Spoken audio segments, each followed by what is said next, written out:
ধর্মনগর মহকুমা যুবরাজনগর বিধানসভার পশ্চিম তিলথই গ্রাম পঞ্চায়েতের 2 নম্বর ওয়ার্ডে নালা নির্মাণের নামে বড়সড় অনিয়মের অভিযোগ উঠেছে। অমরনাথের বাড়ি থেকে চূড়ামণি নাথের বাড়ি পর্যন্ত নালা তৈরির জন্য প্রায় 1,22,748 টাকা খরচ দেখানো হয়েছে বলে সাইনবোর্ডে উল্লেখ রয়েছে। তবে স্থানীয় রেগা শ্রমিক ও বাসিন্দাদের দাবি, গত প্রায় 10 বছরে এই কাজে একজন শ্রমিকও একদিনের জন্যও কাজ করেননি। তবুও সাইনবোর্ডে 290 জনের বেশি মেনডেস দেখানো হয়েছে, যা নিয়ে প্রশ্ন উঠছে।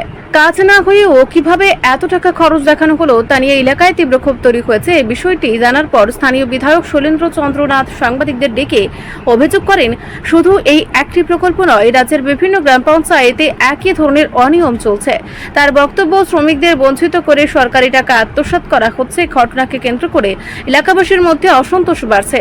তারা এই ঘটনার পূর্ণাঙ্গ তদন্ত, দোষীদের চিহ্নিতকরণ এবং কঠোর শাস্তির দাবি জানিয়েছেন। উন্নয়নের নামে এ ধরনের অনিয়ম বন্ধে দ্রুত পদক্ষেপ নেওয়ার দাবি উঠেছে।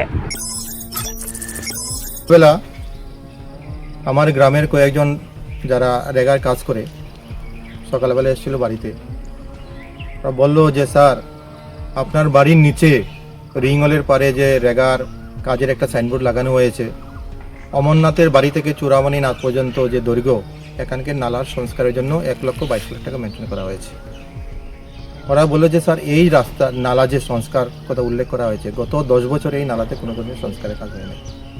এবং আমরা রেগুলার রেগার কাজ করি, আমরা দৃঢ়তার সঙ্গে বলছি যে এখানে একদিনের জন্য একজন শ্রমিকেও এই নালাতে কোনো কাজ করে নাই। যেখানে উল্লেখ রয়েছে 1,22,000 টাকা সামথিং এবং 290 জনের উপরে ম্যান্ডেটের এখানে কাজ হয়েছে। তো আপনাদের মাধ্যমে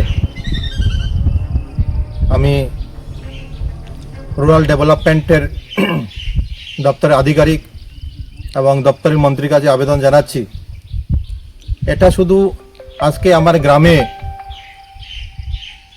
আমার বাড়ির পাশে যেভাবে একটা সাইনবোর্ড লাগিয়ে টাকা আত্মসাৎ করা হয়েছে গভর্নমেন্টের, একদিনও কাজ না করে শ্রমিকদেরকে ঠকিয়ে পঞ্চায়েতের কিছু সংখ্যক দুষ্কৃতীরা, ঠিক এইভাবে সারা রাজ্যের বিভিন্ন জায়গাতে, বিভিন্ন গ্রাম পঞ্চায়েতে প্রতিনিয়ত এই ধরনের কাজ হচ্ছে। এগুলির বন্ধ হওয়া দরকার এবং দোষী ব্যক্তিদের আইনের আওতায় এনে তাদেরকে পানিশমেন্টের জন্য আমি দাবি করছি। রিপোর্ট সংবাদ প্রতীক্ষা।